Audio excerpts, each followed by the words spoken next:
All right, so the other big news concerning the galaxy far, far away is the fact that Damon Lindelof has departed his Star Wars movie. Now, initially there were doubts that this movie was even going to get made, because he was at South by Southwest recently, just within the last couple of weeks. I'm pulling this from comicbookresources.com. During an interview with Slash Film at South by Southwest, Lindelof opened up about the pressure that comes with working on a Star Wars project. Quote, "I will just say that for reasons that I can't get into on this Sunday morning, on this day, the degree of difficulty is extremely, extremely, extremely high," he said. "If it can't be great, it shouldn't exist. That's all I'll say, because I have the same association with it as you do, which is it's the first movie I saw sitting in my dad's lap, 4 years old, May of 77. I think it's possible that sometimes when you hold something in such high reverence and esteem, you start to get in the kitchen and you just go, maybe I shouldn't be cooking, maybe I should just be eating. We'll leave it at that point," right? This was being reported on just 4 days ago. Well, 5 days ago by the time this comes out. But now, this article from IndieWire, Damon Lindelof departs upcoming Star Wars movie. Justin Britt Gibson has also exited. Shamin Obaid-Chinoy remains on board to direct the project, slated for a 2024 release. Damon Lindelof is jetting out of a galaxy far, far away.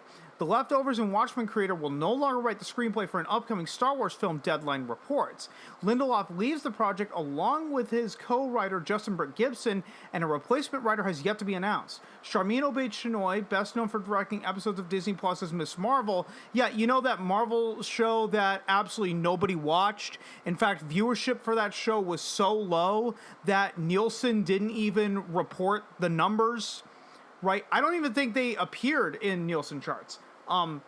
Reportedly remains set as director for the film. Plot details for the project remain undisclosed, but will reportedly be announced at Star Wars Celebration next month from April 7th to 10th. IndieWire's reached out to Lucasfilm for comment. They obviously never responded. The film is still reportedly expected to be one of, if not the first film from the Star Wars franchise to release in theaters since 2019's Rise of Skywalker. Currently, Disney has a slot in its theatrical release calendar for an untitled Star Wars film dated for December 19th, 2025. But it's unclear if Obaid-Chinoy's feature or another project. Lindelof is one of several high-profile creators attached to film projects in the franchise who have departed or had their projects stall in development. Earlier this month, it was reported that Patty Jenkins' long-delayed Rogue Squadron and a film produced by Marvel Studios' Kevin Feige were shelved at Lucasfilm. Since Rise of Skywalker, which debuted to mixed reactions from most critics and fans, and the underperformance of spin-off film Solo in 2018, Lucasfilm and Disney have been extremely cautious about bringing the franchise back to cinemas.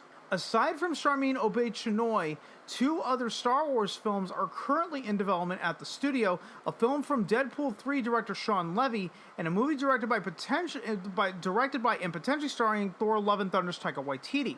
The Star Wars franchise has instead existed mostly on television since 2019. Man, I must have really swallowed something down the wrong pipe. The Star Wars franchise has instead existed mostly on television since 2019, with Disney Plus launching several live-action shows in the universe, including The Mandalorian, Andor, Book of Boba Fett, Obi-Wan Kenobi, and the upcoming Ahsoka. On Monday, it was announced that Everything Everywhere All at Once directors Daniel Kwan and Daniel Scheinert will direct for the upcoming Star Wars show Skeleton Crew. As for Lindelof, the acclaimed writer isn't getting out of sci-fi entirely. His Peacock series, Mrs. Davis, premiered at South by Southwest Film Festival earlier this month and will debut on streaming April 20th. Above the Line was first to report on the news of Lindelof and Justin Britt Gibson's departure from the Star Wars film. I mean, you know, what Star Wars movie isn't going to be canceled at this point? Do you honestly think that Taika Waititi's Star Wars movie is going to survive the cuts? You know, after how badly Thor: Love and Thunder performed, and who knows if even Sean Levy is going to get his own Star Wars movie at this point, right? Rogue Squadron was actually a movie I was really looking forward to, and I think a lot of people were really looking forward to it. And then Wonder Woman 84 came out and was, in the opinions of the majority, was god-awful. So, surprise, surprise, Rogue Squadron got shelved, and Patty Jenkins was also removed from her Cleopatra movie over at Paramount. And surprise, surprise, Kevin Feige's Star Wars movie got shelved as well. So again, what Star Wars movies are even going to last, and is Star Wars even still a viable brand at this point, right? We just got off talking about The Mandalorian Season 3 having very low viewership ratings for the premiere episode, right? This is The Mandalorian, right? The show that took the world by storm, and Baby Yoda, Baby Yoda, Baby Yoda. And I promise you, I'm not going to do my Boss Nass impression again.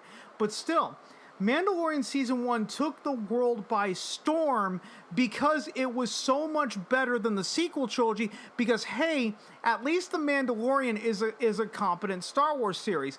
But over time, that luster has kind of faded, and as I said in the previous segment, The Mandalorian, in my opinion, probably just benefited from right place, right time. So what happened as a result of the success of The Mandalorian? Kathleen Kennedy basically turned on the fire hose, and it was, in the words of Oprah Winfrey, you get a Star Wars show, you get a Star Wars show, you get a Star Wars show, you get a Star Wars show. Everyone gets a Star Wars show. So many Star Wars shows were announced that never came to fruition. Anyone remember Rangers of the New Republic? Hepbridge Farm remembers. Right? And how many movies got announced that have now just been shelved? Right? We just brought up Patty Jenkins' Rogue Squadron, Kevin Feige's Star Wars movie. Now Damon Lindelof's movie is not shelved. He was just the writer, but it still remains to be seen whether or not this movie even gets made. Again, Taika Waititi's Star Wars movie may never get made. Sean Levy's Star Wars movie may never get made. And how's Rian Johnson's Star Wars trilogy coming along? The only person that's really talking about Rian Johnson's Star Wars trilogy is Rian Johnson himself at this point. And I think we've spent more than enough time in the galaxy far, far away, because basically, just to end off this section, I'm going to end it off with a very simple statement. Star Wars, as of right now, is an absolute butt-fucking shit show.